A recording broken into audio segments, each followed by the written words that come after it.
Good morning student. आज हमारा topic है रजिया के बारे में मिनहाज-ए-सिराज के विचार। ये एक साहित्यकार था मिनहाज-ए-सिराज जिसने रजिया के बारे में लिखा है।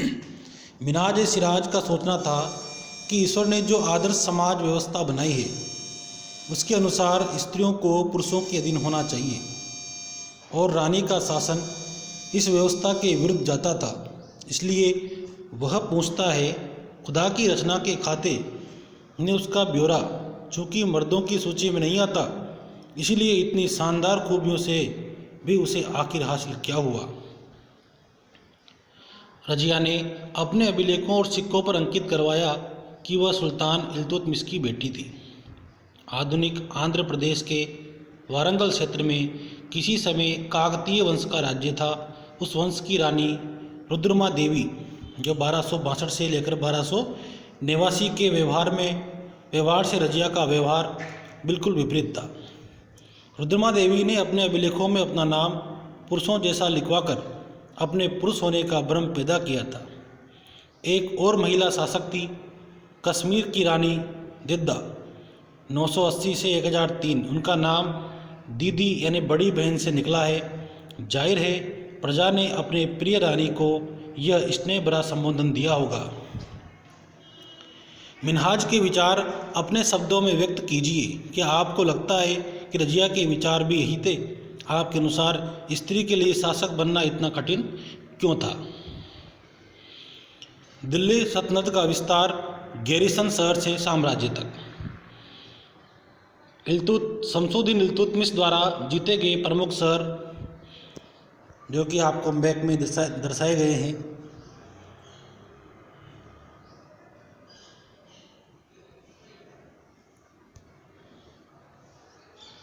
भीतरी प्रदेश किसी शहर या बंदरगाह के आसपास के इलाके जो उस शहर के लिए वस्तुओं और सेवाओं की पूर्ति करे। गैरिसन शहर किलेबद्ध बसाओ जहां सैनिक रहते हैं उसे कहते हैं गैरिसन शहर। 13वीं शताब्दी के आरंभिक वर्षों में दिल्ली के सुल्तानों का शासन गैरिसनों यानी कि रक्षक सैनिकों की टुकड़ियों के निवास के लिए बने मजबूत किलेबंद शहरों से पूरे शायद ही कभी फेरा हो। शहरों से संबंध लेकिन उनसे दूर भीतरी प्रदेशों पर उनका नियंत्रण न के बराबर था और इसलिए उन्हें आवश्यक सामग्री, रसद आदि के लिए व्यापार कर या लूटपाट पर ही निर्भर रहना पड़ता था। दिल्ली से सुदूर बंगाल और सिंध के गैरिसन शहरों का नियंत्रण बहुत ही कठिन था। बगावत, युद्ध, यहाँ तक कि खराब मौसम से भी उनके संपर्क के नाजुक सूत्र छिन्न भिन्न हो जाते थे। शासन को अफगानिस्तान से आने वाले हमलावरों और उन सूबेदारों से बराबर चुनौती मिलती रहती थी, जो जरा सी कमजोरी का आभास मिलते ही विद्रोह का झंडा खड़ा कर देते थे।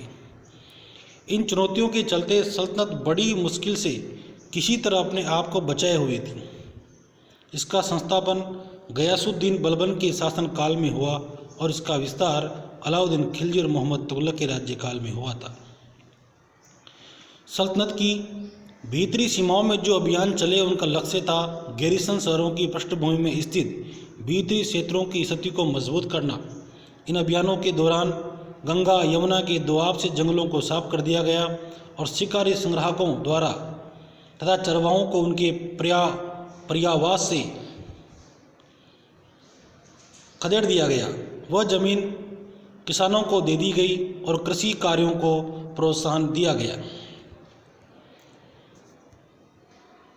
जो चरवाहे थे जिनके अपने खुद के स्थान थे, पर्यावास जहाँ वो रहते थे, उन्हें वहाँ से खदेड़ दिया गया।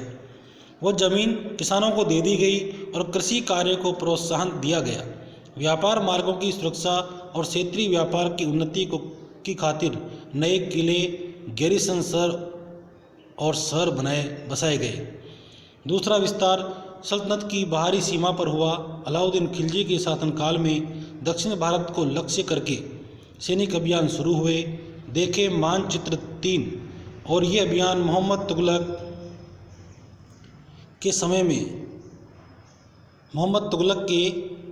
समय में अपनी चरम सीमा पर पहुँचे। इन अभियानों में सल्तनत की सेनाओं ने हाथी, घोड़े, गुलाम और मूल्यवान धातुओं अपने कब्जे में ले ली थी।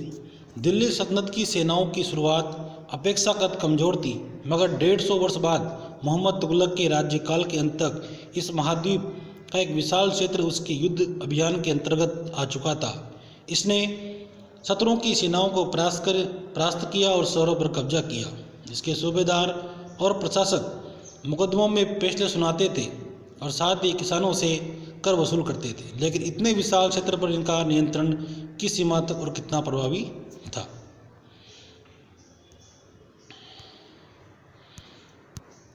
दिल्ली के सुल्तान अलाउद्दीन खिलजी का दक्षिणी भारत पर अभियान। अब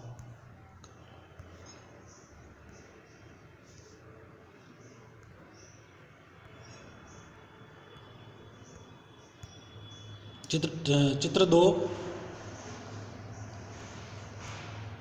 और मस्जिद, इसे हम कल पढ़ेंगे।